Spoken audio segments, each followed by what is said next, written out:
네, 반갑습니다. 자, 오늘이 7월 24일입니다. 금요일이고요. 오후 5시 25분입니다. 자, 시장이 오늘 갑자기 급락이 나왔습니다.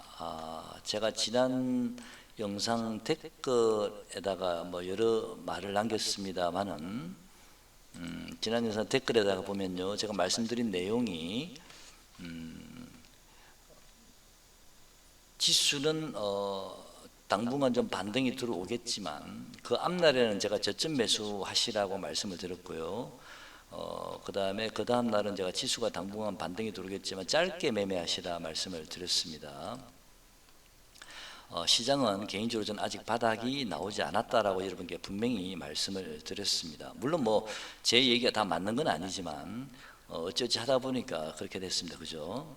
그게 확인해 보실 수 있고요. 그 다음에 해외 정시 차트 한번 보겠습니다. 필라델피아 반도체인데요. 지금 필라델피아 반도체는 제가 보기에는요, 다음 주에는 하락의 음봉이 나올 가능성이 상당히 많고요. 그 하락의 음봉이 한 개가 나올지 두 개가 나올지 모릅니다. 그 다음에 양봉이 나와야 마지막 5% 하락이 마무리가 되는 거라서 어쨌든 다음 주에는 좀 시장이 지수가 좀 조정받을 가능성이 좀 많아 보인다라고 생각이 됩니다. 근데 바로 이렇게 쑥쑥 빠져버리고 빨리 돌려버리면 괜찮은데 시장이 그렇지가 않죠, 그죠? 빠질 듯 하면 올리고 올릴 듯 하면 더 빠지고, 그죠? 어쨌든 지금은 마지막 하락 파동이 좀 남았다. 필라델피아 반도체 지수. 그리고 이익도 상당히 많이 벌어져 있죠, 그죠? 지난번에 11,200 정도에서 돌렸죠, 그죠? 제가 11,000 정도 오면 좋겠다 말씀드렸는데 그 바로 앞에서 올려버렸거든요. 이번에도 11,000을 지지할지는 잘 모르겠습니다. 확인해 봐야 될 듯 하고요. 어쩌면 11,000을 살짝 깰 수도 있습니다, 그죠? 네, 1600이나 1500까지 1800까지 이렇게 올 수도 있습니다. 어쨌든 음봉이 한 번 더 나와야 될 듯, 한 번 나올지 두 번 나올지 모릅니다. 어쨌든 마지막 5% 하락이 남았다 라고 생각이 됩니다. 주봉인가 이게요? 지금 주봉입니다. 주봉상 그렇다는 얘기입니다. 일봉이 아니고요. 그 다음에 나스닥 차트 보시면 또 나스닥 차트도 지금 5% 하락을 진행하고 있거든요. 근데 이 자리를 나스닥은 잘 지키고 있습니다. 그죠? 24,800, 25,000 자리를 잘 지키고 있는데 나스닥은 이게 또 크게 많이 벌어진 건 아니고요. 어쨌든 이 자리 24,000 정도까지 밀릴지는 모르겠습니다만은 필라델피아 반도체보다는 좀 상황이 좀 낫다. 마지막 5% 하락이 지금 진행되고 있다라고 보고 있습니다. 이 추세선을 연결해 보면요, 나스닥이 혹시라도 여기까지 23,000까지도 밀릴지는 모르겠습니다. 그렇다면 심각하죠, 그죠? 거기까지 밀지는 제가 잘 모릅니다만은 추세상으로는 그렇다니요. 추세선상으로는. 하지만 요 자리가 지지된 자리 23,500도 있고 또 당장은 요 자리가 25,000도 지지된 자리이긴 한데요. 안심하지 마시고요. 나스닥도 어쨌든 어디까지 하락하는지, 마지막 5% 하락이 진행된 자리에서 어디까지 하락하는지를 보셔야 됩니다. 확인하시고 들어가셔야 될 듯 합니다. 특히 이 필라델피아 반도체는 한 번 더 확실하게 음봉이 보이죠, 그죠? 주봉상입니다. 일봉이 아닙니다. 자, 당분간의 시장은요, 반도체 관련 주라든지 지수 관련 대형주는 좀 조심하시는 게 좋을 듯 합니다. 만약에 시장이 이렇게 쭉쭉 그냥 한 방에 빠져버리고 돌리면 좋겠는데 어쩌면 내일은 아침에 잠깐 눌러졌다가 또 반등이 들어올 수도 있습니다. 어쩌면요. 오늘 많이 빠지기 때문에 내일 반등이 들어도 그 반등은 바닥이 넣은 반등은 아닐 거라고 저는 개인적으로 보고 있습니다. 그거 참고하시고요. 차라리 지금은 매매를 쉬시는 게 가장 좋고요. 매매를 쉬시는 게, 인버스를 제가 매매를 저번에 영상 댓글에, 지난 영상 댓글에다가 인버스를 기준으로 말씀을 또 드렸죠. 인버스는 최소한 1,200원 정도는 올라가야 될 것 같습니다 라고 말씀을 드렸죠, 그죠? 그 댓글에 쓰여 있을 텐데. 그리고 심하면 1,300원까지도 열려 있습니다, 상승이 라고 제가 말씀을 드렸고요.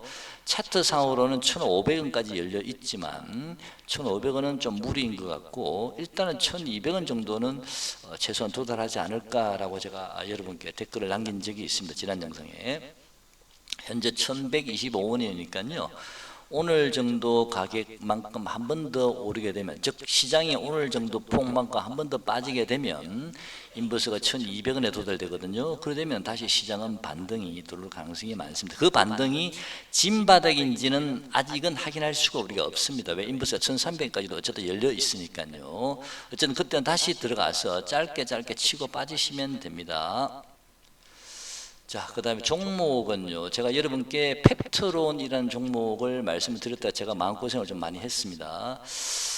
분봉상으로 60분 봉이나 30분 봉상으로 이제 고점에서 이제 다시 하락 오파가 진행이 돼야 되는데, 제가 여러분께 타이밍을 좀 너무 빨리 말씀을 드려서 굉장히 제가 후회를 많이 했습니다. 괜히 말을 했구나 생각이 들었고, 그때 가격이 12만 6천원에서 12만 7천원 사이를 제가 8천원 그 사이를 말씀드렸던 것 같은데, 거의 10만 원대까지 왔다가요, 제가 원래 10만 원대 초반에 샀었거든요. 13만 원 정도 샀는데, 10만 3천 원 정도에. 근데 저도 놀랐었습니다. 이렇게까지 많이 뺄 줄은 몰랐거든요. 근데 제가 손절을 잡아드렸다가 12만 원 깨면 손절하시라 잡아드렸다가 제가 손절을 그냥 없습니다 라고 말씀을 드렸습니다. 다행히 오늘 고점이 13만 3,400원까지 올라갔다 왔죠. 그죠? 이 종목은 1차 목표가를 제가 지난번에 말씀드린 대로 15만 원에서 15만 5천 원 정도 보고 있고요. 2차 목표가는 17만 5천 원 정도 보고 있습니다. 자, 1차 목표가 도달 이후에는 다 정리하는 게 좋을 듯 합니다. 2차 목표가까지 올라가려면 시간이 조금 걸릴 듯 하거든요. 그래서 자, 이 종목은 꾸준히 참고 계셨던 분들은 오늘 일부 매수 13만 3,400원까지 갔다 왔으니까 일부 차익 실현하셨을 수도 있고요. 아니면 그냥 들고 계시는 분도 있을 수 있을 텐데, 뭐 좀 더 들고 가셔도 15만 원까지는 무난히 갈 듯 하지 않을까 싶습니다. 제가 장담할 수는 없지만 세력이 아니라서 제가 한 짐을 들었습니다. 여러분께 이 종목을 타이밍을 잘못 잡아드리는 바람에 제가 그때 너무 흥분을 내가지고 이미 28% 이상 수익, 28% 이상 오른 종목을 제가 여러분한테 흥분은 된 상태에서 15만 원 가겠지 해서 바로 가겠지라는 생각이 제가 너무 흥분됐었나 봐요. 다음에는 조심하도록 하겠습니다. 어쨌든 오늘 다시 치고 올라왔습니다. 자, 다음요. 제가 댓글에다 조화제약이라는 종목도 좀 잡주지만 그냥 용돈벌이 정도로만 생각하시고 짧게 매매하시라라고 말씀드렸죠. 지금은 반도체 관련주는 좀 불안해서 제가 더 빠질 거라는 생각이 들었기 때문에 1,000원 미만 동전주들 그래서 상패 요건이 되잖아요. 조화제약 같은 경우는 일단 뭐 1,000원 정도에 올릴 수 있겠죠. 액면 병합을 하면 되니까 가격은 올릴 수 있는데 시총 자체가 올해는 200억, 내년에는 300억 이상 돼야 되거든요. 그래서 회사에서 상패되기 싫으면은 지금 200억 정도 되는데 300억까지 시총을 올려야 됩니다. 내년 1월달까지, 내년 1월 1일까지는 그죠? 그래서 회사에서 아마 신경을 뭐 쓸 수 있을 돈이 있을지 모르겠습니다. 그래서 이런 종목들은 한 10% 이상 15% 넘어간다 싶으면 잘라주고요. 또 확 빠진다 싶으면 잡아주고 이런 식으로. 왜냐하면 위에 매물이 많거든. 이런 애들은요. 매물이 많기 때문에 바로 뻗어서 못 갑니다. 가더라도 만약에 계단식으로 지그재그로 갈 가능성이 많기 때문에 그런 식으로 단타를 제가 병행하시면서 소액으로 재미로 하시라 말씀드렸습니다. 오늘 10% 정도 올랐습니다. 자, 조화제약 말씀드리고 이런 종목은 뭐 매매가 불편하시면 안 하셔도 됩니다. 이런 거 굳이 했다 괜히 잘못 걸리면 골로 갈 수도 있으니까요. 500원 깨면 얘는 답 없습니다. 근데 뭘 500원까지 깨지는 않을 것지만 회사에서 상패를 그냥 지켜보고 있을까요? 만약 상패 될 때 상패 되더라도 한탕 묶어 놓는다 이런 생각 하지 않을까. 근데 그런 생각 우리가 가졌다 또 잘못하면 골로 갈 수 있으니까 이런 건 소액으로 눌러지면 사시는 게 좋습니다. 그냥 재미로요. 자, 제가 조화제약과 펩트론이라는 종목, 언급드린 종목을 말씀을 드렸고요. 뭐 모나미 같은 종목도 최근에 어마무시하게 올랐다가 어마무시하게 빠지고 있는데 이런 종목도 보시면은 뭐 제 생각입니다만 오늘 1,755원에 끝났죠. 오늘 저점이 1,720원이거든요. 이런 종목은 1,720원을 깨면 손절한다는, 정확하게 손절한다는 기분으로 대략 1,730원이나 35원 정도 오면은 한번 사봤다가 운이 좋아서 돌아서 한 번 정도 설거지 파동에 놓으면 뭐 묶어 놓을 수도 있고요. 1,720원 깨면 바로 손절입니다. 자, 이런 종목도 좀 이제는 관심을 좀 가져볼 만하지만 손절은 정확하게 지키셔야 됩니다.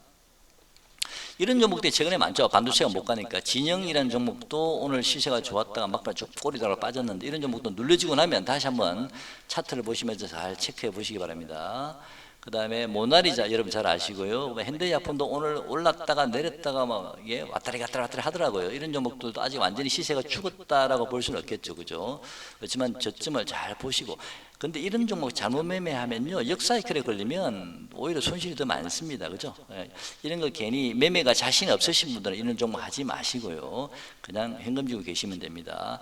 아까 제가 HMM이라는 종목 말씀을 드렸죠, 그죠? 이런 종목들은 기관 외국인 수급이 굉장히 좋습니다만은 시세가 왜 탄력이 없냐면 위에 매물이 굉장히 많습니다. 이런 종목들은 매물 소화 과정이 필요하기 때문에 탄력적이지 못하고 굉장히 답답할 수가 있습니다. 그리고 GNC 에너지는 제가 아까 조심하라 그랬죠? GNC 에너지 같은 종목들은 아마 빠르면 내일 정도 아니면 모레 정도는 직구가 꺾일 겁니다. 이런 종목은 조심하셔야 됩니다. 최근에 기관의 외국인이 집중적으로 매수에 들어오면서 어제 상한가까지 갔지만 이런 종목은 이제는 쳐다보지 마시고 GNC 에너지네요. SK 이터닉스도 마찬가지입니다. 이런 종목들 이제 쳐다보지 마시기 바랍니다. 자, 시장은 아까 말씀드린 대로 당분간은 참 매매하기가 굉장히 어려운 장이다 생각이 들고요. 내일 또 더 빠질 듯 하다가 갑자기 또 내일은 급반등이 월요일 날은 급반등이 들어올 수도 있고요. 어려울 수 있습니다만은 좀 크게 보시고 매매를 하셨으면 좋겠습니다. 좀 크게 보면 시장은 여전히 하락 채널 구간이다라고 보여지거든요. 그 하락 채널의 끝자락이 어딘지는 우리가 알 수는 없지만 아까 말씀드린 인버스가 120원 정도에서 하락 채널이 끝날지 아니면 인버스가 130원 정도에서 하락 채널이 끝날지는 지금으로서는 확인할 수가 없고 그때 가서 확인해 봐야 되거든요. 근데 지금은 인버스가 1125원이니까 조금 더 하락을 넣으면 좀 있어 보이니까 가능성이 좀 높아 보이죠. 하락 가능성이. 그걸 참고를 하셔가지고 일단 인버스가 우선 1200원 정도 오면 그때는 다시 한번 시장에 진입하셔서 단기적으로 우선 매매를 하시면서 또 체크해 보시기 바랍니다. 자, 오늘 영상 여기까지 하겠습니다. 고맙습니다.